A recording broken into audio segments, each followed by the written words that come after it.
Hello दोस्तों, एक बार फिर मैं आपके सामने हाजिर हूँ बीटीटीएच की एक और नई नॉवल वीडियो के साथ में। और ये वीडियो बहुत ही ज़्यादा मज़ेदार होने वाली है क्योंकि इस वीडियो में अब xiaoyan मास्टर टियानहुआ के लिए एक बॉडी रिफाइन करने वाला है जो कि किसी और की नहीं बल्कि युनचैन की ही बॉडी होने वाली है। सो जैसे कि लास्ट एपिसोड में हमने देखा था, xiaoyan ने रिफाइनमेंट करने के लिए युनचैन की बॉडी को बाहर निकाल के रख लिया था, जिसके साथ अब मास्टर अपने आप को मर्ज करना शुरू कर देते हैं और वो अपनी सोल को उसके अंदर डालने लगते हैं। अब नॉवल की शुरुआत में हम देखते हैं कि xiaoyan का लेवल इतना ज़्यादा बढ़ गया था कि अब उसके लिए युनचैन की डेड बॉडी कुछ खास इंपॉर्टेंट नहीं थी। वो मास्टर याओलाओ के लिए और भी ज़्यादा हाई लेवल की पिल और युनचैन से भी कई ज़्यादा पावरफुल बॉडी को रिफाइन करेगा और युनचैन की इस डेडली बॉडी से मास्टर टियानहुआ के लिए बॉडी रिफाइन करेगा। और अब xiaoyan उन सभी मेथड को करने लगता है जो उसे मास्टर याओलाओ ने सिखाया था। xiaoyan उससे मास्टर याओलाओ के उस मेथड को अपने माइंड में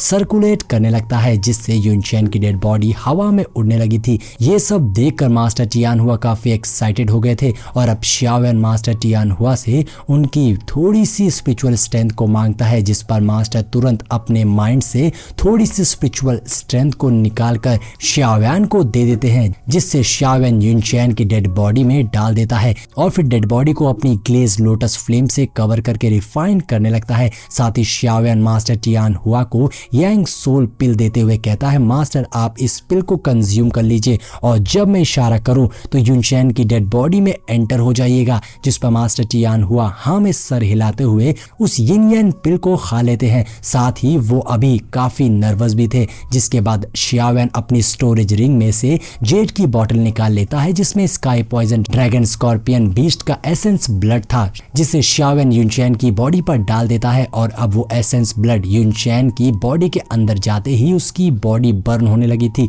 तो xiaoyan अपनी हेवनली फ्लेम से उसकी बॉडी को और भी हाई टेम्परेचर पर रिफाइन करने लग जाता है। काफी देर तक ऐसे ही रिफाइन करने के बाद हम देखते हैं युनचैन की बॉडी रेड हो गई थी और उसकी आंखें खुल जाती है जैसे उसमें लाइफ आ गई हो। लेकिन ये युनचैन की लाइफ फोर्स नहीं थी बल्कि मास्टर टियानहुआ की स्पिरिचुअल स्ट्रेंथ थी। xiaoyan जैसे ही देखता है कि युनचैन की आंखें खुल गई है तो xiaoyan तुरंत मास्टर को युनचैन की डेड बॉडी में जाने को कहता है, जिस पर मास्टर टियानहुआ फौरन ही युनचैन की डेड बॉडी में एंटर कर जाते हैं। मास्टर टियानहुआ जैसे ही उस डेड बॉडी की कांटेक्ट में आते हैं, मास्टर के सर पर एक रेड कलर का रिपल निकलने लग जाता है जो उस डेड बॉडी को चारों ओर से कवर कर लेता है, जिससे मास्टर टियानहुआ की सोल युनचैन की डेड बॉडी के साथ धीरे धीरे मर्ज होने लगी थी। वहीं लिटिल फेरी डॉक्टर और शिनलैन इस प्रोसेस को देखकर काफी खुश हो रहे थे कि अब तो ये प्रोसेस सक्सेसफुल हो जाएगा और उनके पास डाओजोंग क्लास का एक एक्सपर्ट भी हो जाएगा। लेकिन xiaoyan कहता है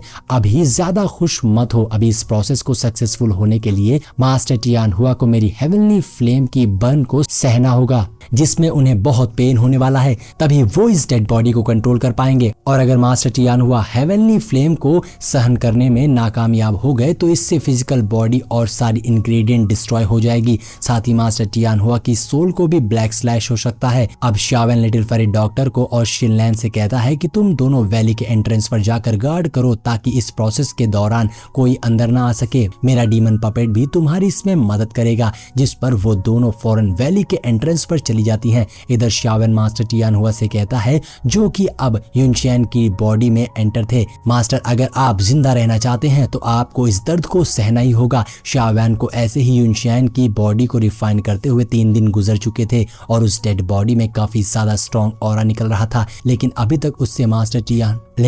तक मास्टर टियानहुआ ने उस डेड बॉडी में कोई भी मूवमेंट नहीं की थी। दूसरी ओर वैली के एंट्रेंस पर आइस रिवर वैली के एल्डर्स और डिसिपल्स पहुंच चुके थे। एल्डर शी कहता है, फॉरेन गॉड स्टेम के पॉइजनस फॉग की वजह से मैं इन्हें खोज नहीं पा रहा हूं, लेकिन sky poisonous dragon scorpion beast के मॉइस्चर कोर को सेंस करके मैंने इन्हें तुरंत ही ढूंढ लिया। अब ये लोग मुझसे नहीं बचेंगे। वहीं शिनलैन कह रही थी, लगता है अभी तक xiaoyan बॉडी को रिफाइन नहीं कर पाया है, अभी इसमें और कितना टाइम लगेगा। लेकिन तभी लिटिल फेरी डॉक्टर खतरे को सेंस कर लेती है। लिटिल फेरी डॉक्टर कहती है, आइस रिवर वैली के बंदे यहाँ आ चुके हैं और अगले ही पल इनके सामने एल्डर शी अपीयर हो जाता है। Elder Shi little fairy doctor को देखते हुए कहता है, अच्छा तो तुम ही हो वो पॉइजनस लेडी। जिस पर लिटिल फेरी डॉक्टर खुद को और शिनलैन को डिफेंड करने के लिए अपने पॉइजन से 2 ब्लेड पाइथन बना शिनलैन और खुद को कवर कर लेती है। ये देखकर एल्डर शी हंसने लगता है और फिर एल्डर शी के पीछे उसके सारे साथी भी अपीयर हो जाते हैं, जो देखकर अब लिटिल फेरी डॉक्टर भी थोड़ा घबरा गई थी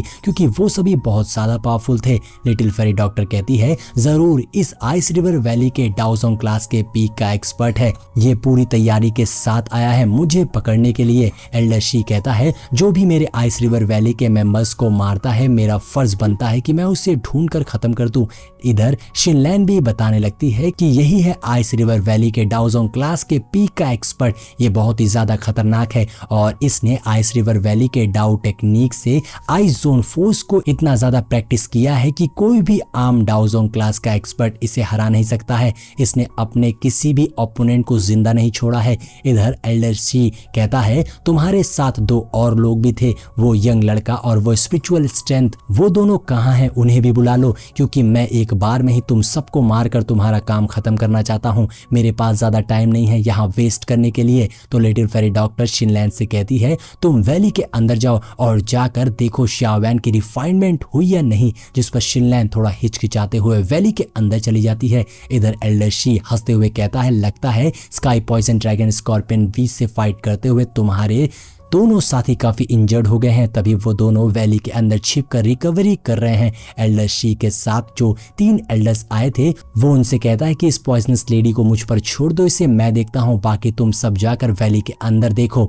इधर elder Shi little fairy doctor और डीमन को देखते हुए कहता है आज तुम सब मरोगे। लिटिल फेरी डॉक्टर मन में कहती है अभी तक मास्टर टियान हुआ की बॉडी युनशेन की बॉडी के साथ मर्ज नहीं हुई है, वरना अब तक तो शाओवैन यहाँ आ जाता, लेकिन मुझे कैसे भी करके इन आइस रिवर वैली के बंदों को यहाँ रोकना ही होगा ताकि जल्दी से मास्टर टियान हुआ युनशेन की बॉडी में मर्ज हो जाए। और अब लिटिल फेरी डॉक्टर एल्डर से फाइट करने के लिए रेडी हो गई थी, लेकिन उससे पहले ही डीमन पपेट एल्डर शी पर अटैक कर देता है, जिससे पहले तो एल्डर शी थोड़ा चौंक गया था, लेकिन एल्डर शी बहुत ही ज्यादा पावरफुल था और वो बहुत ही आसानी से डीमन पपेट के अटैक को डॉज करके शाओवैन के डीमन पपेट पर अटैक करके उसे जमीन में पटक कर उसके सर पर अपना पैर रख देता है। एल्डर शी कहता है तो तुम ही हो वो एक्स्ट्रा ऑर्डिनरी डीमन पपेट, लेकिन मेरे सामने तुम कुछ भी नहीं हो। तभी लिटिल फेरी डॉक्टर भी अपनी डाउकी से बने पाइथन से एल्डर शी पर अटैक करती है, मगर एल्डर शी बस अपनी उंगलियों के इशारे से ही लिटिल फेरी डॉक्टर के इस अटैक को रोक लेता है।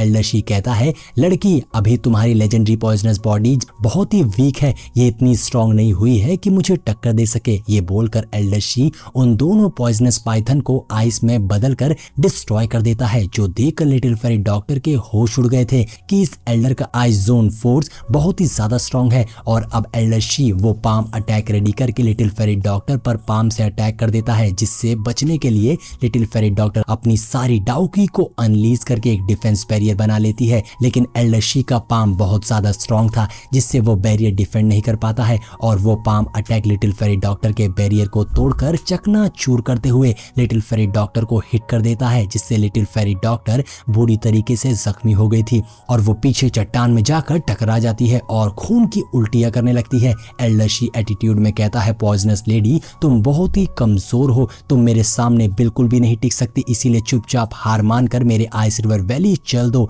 शायद वहां तुम्हें कुछ दिन की जिंदगी और मिल जाए। जो सुनकर लिटिल फेरी डॉक्टर को गुस्सा आ गया था और वो भी अपनी पावरफुल हैंड शील्ड को बनाने लगती है। दरअसल लिटिल फेरी डॉक्टर इस हैंड शील्ड को बनाकर अपनी लेजेंडरी पॉइजनस बॉडी की शील्ड को डिस्ट्रॉय करने वाली थी, लेकिन इससे पहले ही लिटिल फेरी डॉक्टर ऐसा कुछ कर पाती, पीछे से एक आवाज आती है मुझे नहीं लगता कि इसे आइस रिवर वैली जाने की जरूरत है, तुम्हें दफनाने के लिए ये फॉरेन गॉड स्टेम अच्छी जगह है ना बुड्ढे। अब एल्डर शी अपनी ओर 2 पर्सन को आते देखता है, लेकिन उसकी हवा तो पहले निकल जाती है जब वो देखता है कि उन दोनों पर्सन्स में से एक डाउजोंग क्लास का एक्सपर्ट है। एल्डर शी घबराते हुए कहता है डाउजोंग, जो सुनकर उसके साथी एल्डर्स की फट गई थी। दोस्तों जैसा कि हम जानते हैं ये दोनों पर्सन शाओवैन और मास्टर टियान हुआ थे, जिनके न्यू बॉडी सक्सेसफुली रिफाइन हो चुकी थी और उन्हें नई बॉडी मिल गई थी। वहीं लिटिल फेरी डॉक्टर भी अब शाओवैन और मास्टर टियान हुआ को देखकर खुश हो गए थे। लिटिल फेरी डॉक्टर को इतना ज्यादा इंजर्ड देखकर शाओवैन का खून खौल उठता है। एल्डर शी कुछ बोलने चलता, लेकिन उससे पहले ही मास्टर टियान हुआ एल्डर शी पर अपने इतने ज्यादा खतरनाक प्रेशर डालते हैं, जिससे एल्डर शी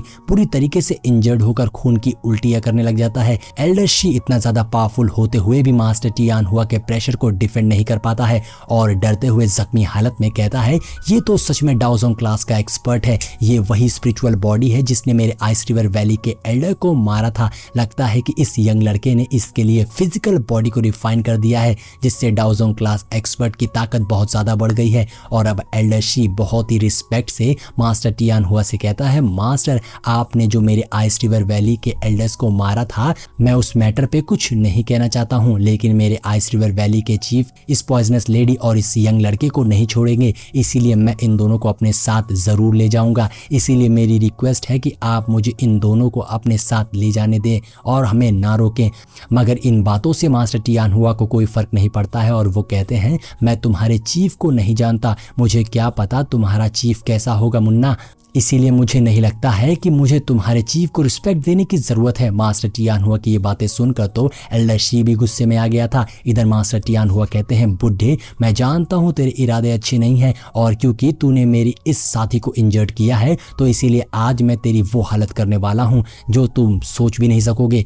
ऐसा कहते हुए मास्टर टियान हुआ काफी खतरनाक स्माइल करते हैं। ये देखकर एल्डर शी और ज्यादा डर गया था। मास्टर टियान हुआ शियाओ वैन से कहते हैं, लड़के इन सबको मुझ पर छोड़ दो, इन्हें मैं ठिकाने लगा देता हूँ। जो सुनकर शियाओ वैन खुश होते हुए लिटिल फेरी डॉक्टर के पास पहुंच जाता है और अब इधर मास्टर टियान हुआ सिर्फ एक हाथ खड़ा करते और उनके बस इतना करते ही वहां का स्पेस फट जाता है। मास्टर टियान हुआ की इतनी ज्यादा स्ट्रॉन्ग फोर्स देखकर तो एल्डर शी और उसके चमचों की हवा निकल कि ये मास्टर कितना ज्यादा स्ट्रॉन्ग है, ये तो आज हमारा भरता बना देगा। और उनके ये सोचते ही हमारा ये एपिसोड यहीं पर एंड हो जाता है।